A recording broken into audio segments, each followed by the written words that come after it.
Like and subscribe and click the bell icon to get new video updates.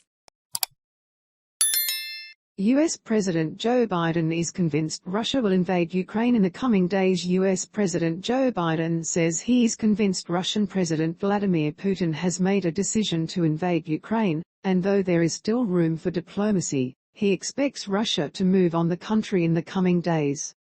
Key points: we have reason to believe the Russian forces are planning to and intend to attack Ukraine in the coming week, in the coming days, Mr. Biden said.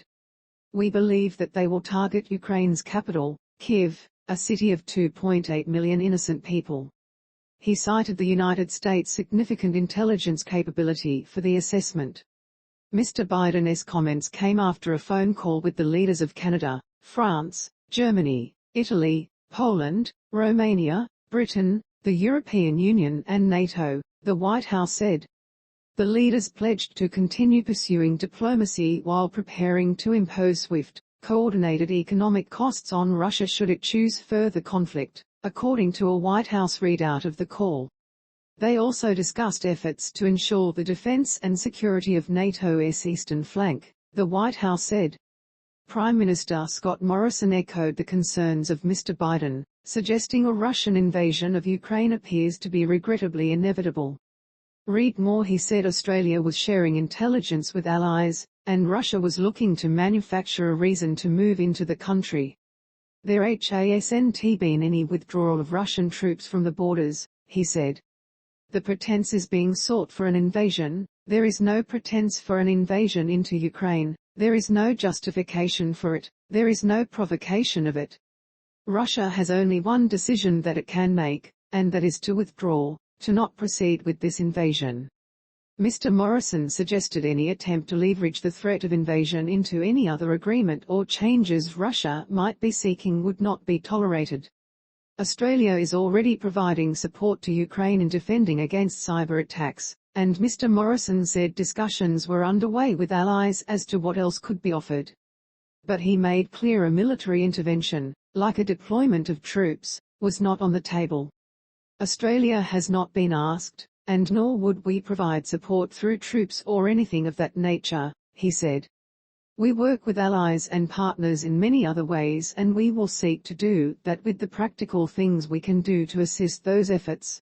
U.S. Secretary of State Antony Blinken and Russian Foreign Minister Sergei Lavrov plan to meet on February 24 in Europe, Mr. Biden said, but he warned any Russian military action before that would show Russia has slammed the door shut on diplomacy.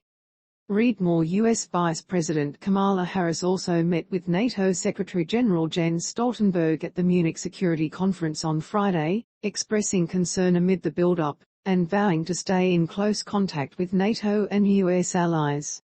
We feel very strongly about and will always be committed to the principle of territorial integrity and sovereignty, Ms. Harris told reporters.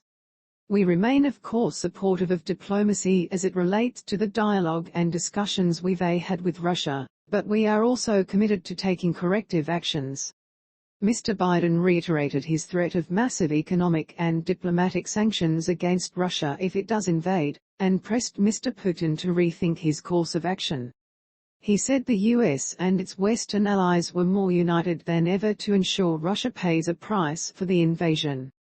Russia's buildup of military personnel threatening Ukraine probably totals up to 190,000, the US ambassador to the Organization for Security and Cooperation, OSCE, in Europe said in a statement at an OSCE meeting on the Ukraine crisis. We assess that Russia probably has massed between 169,000 to 190,000 personnel in and near Ukraine as compared with about 100,000 on January 30, Michael Carpenter told the Friday meeting, which Russia did not attend. Despite the troop numbers, Russia has repeatedly denied Western accusations it is planning an all-out invasion of Ukraine, a country of over 40 million people. Moscow said this week it is reducing forces massed near Ukraine.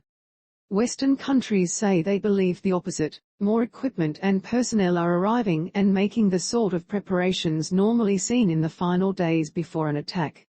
Read more. The comments came as Ukrainian government forces and pro-Russian rebels reported increased shelling in eastern Ukraine for a second straight day on Friday, an escalation that the US and other Western nations say could form part of a Russian pretext to invade. A diplomatic source with years of direct experience of the conflict described the shelling over the past 2 days as the most intense along the front line in the Donbas region of eastern Ukraine since major combat there ended with a 2015 ceasefire. The marked